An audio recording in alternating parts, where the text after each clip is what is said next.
आज के इस वीडियो में मैं आपको भगवान गौतम बुद्ध के बारे में 5 बौद्ध कथाएं सुनाने वाली हूँ। कथा नंबर 1। महात्मा बुद्ध नदी के किनारे एकांत में अपनी कुटिया में रहते थे। उन्होंने कुटिया के चारों ओर हरे भरे वृक्ष लगा रखे थे, जिन पर सुबह शाम पक्षियों का कलरव गूंजता रहता था। प्रकृति का यह मधुर सानिध्य महात्मा बुद्ध को सदैव आनंदित रखता था। पक्षी और पेड़ पौधे तो मानो उनका परिवार ही बन गए थे। एक दिन महात्मा बुद्ध प्रातः कालीन उठे ही थे कि द्वार पर उन्हें एक सेठ जी खड़े नजर आए। उन्हें चिंताग्रस्त देख महात्मा बुद्ध ने उनसे समस्या जाननी चाहिए। सेठ जी बोले, महाराज, मेरे पास विशाल संपदा है, भरा पूरा परिवार है और मुझे कोई रोग भी नहीं है, फिर भी मुझे नींद नहीं आती। रात भर करवटें ही बदलता रहता हूँ। महात्मा बुद्ध ने आत्मीयता से सेठ जी के सिर पर हाथ फेरकर कहा, सेठ, तुम्हारे पास सब कुछ भले ही हो, किंतु वह नहीं है जो नींद के लिए आवश्यक है। सेठ ने पूछा, वह क्या है महाराज? महात्मा बुद्ध बोले, तुम चारों ओर चिंताओं से घिरे हो। धन संपत्ति की चिंता, व्यापार व्यवसाय की चिंता, परिवार की चिंता। स्मरण रखो कि चिंता चैन में शत्रुता है। सेठ ने इससे बचने का उपाय पूछा तो उन्होंने कहा, तुम प्रकृति से शिक्षा ग्रहण करो। पेड़ पौधे, फूल, पानी और प्रकाश के रूप में उसकी अनंत संपदा चारों ओर बिखरी हुई है, किंतु वह चिंता मुक्त है। अपनी इस दौलत को पूरी दुनिया पर दोनों हाथों से सतत लुटाती रहती है। तुम यदि उससे प्रेरणा लेकर अपना जीवन भी उसके अनुरूप बना लोगे तो तुम्हें केवल नींद आएगी बल्कि अतीव शांति महसूस होगी। सेठ ने महात्मा बुद्ध को बात का मर्म समझा और लोक कल्याण की राह पर चल पड़ा। धन और ज्ञान देने से बढ़ते ही है, इसीलिए इनके संग्रह के साथ साथ इनके दान की वृत्ति भी रखनी चाहिए। कथा नंबर 2। मगध राज्य का राजकुमार श्रोण बेहद उद्दंड था। उसको दूसरों के अपमान में आनंद की अनुभूति होती थी। दूसरों को अपमानित करने में वह उम्र का भी ख्याल नहीं करता था।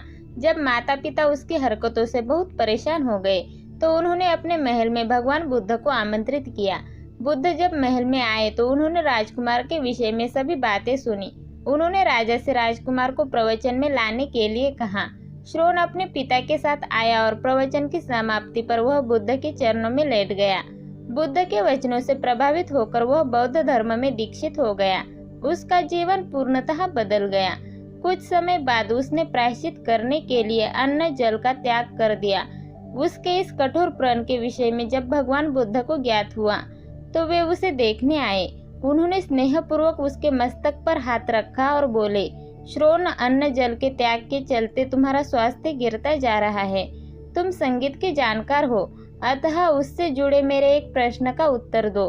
क्या वीणा के तार ढीले करने पर उससे स्वर लहरी फूटती है? श्रोण ने जवाब दिया, नहीं भगवान।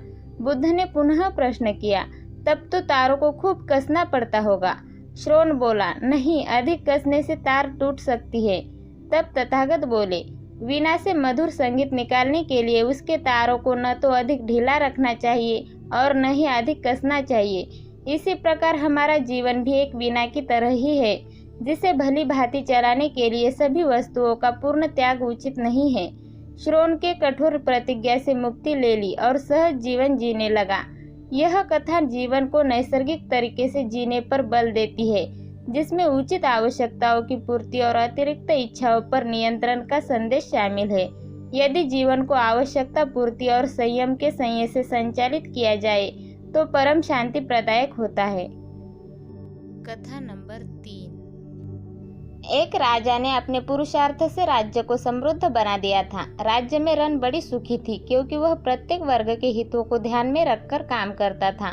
जब राजा वृद्ध हुआ तो उसे योग्य उत्तराधिकारी को चिंता सताने लगी, क्योंकि उसे लगता था कि योग्य उत्तराधिकारी के बिना सुव्यवस्था अव्यवस्था में बदल जाएगी और प्रजा की परेशानी बढ़ जाएगी। हालांकि राजा का एक बेटा था, किंतु वह अत्यधिक आलसी और कर्महीन था। वह स्वयं को मालिक समझता और शेष सभी को अपना गुलाम। यह अहंकार उसके आचरण में सदैव झलकता था। राजा उसे सुधारने के उद्देश्य से बुद्ध के आश्रम में छोड़ आया। बुद्ध ने अगले ही दिन राजकुमार को आदेश दिया, वत्स, यहाँ से 5 कोस पर एक जंगल है, तुम वहाँ जाकर फूलों के कुछ पौधे ले आओ और उन्हें आश्रम के अहाते में लगा दो।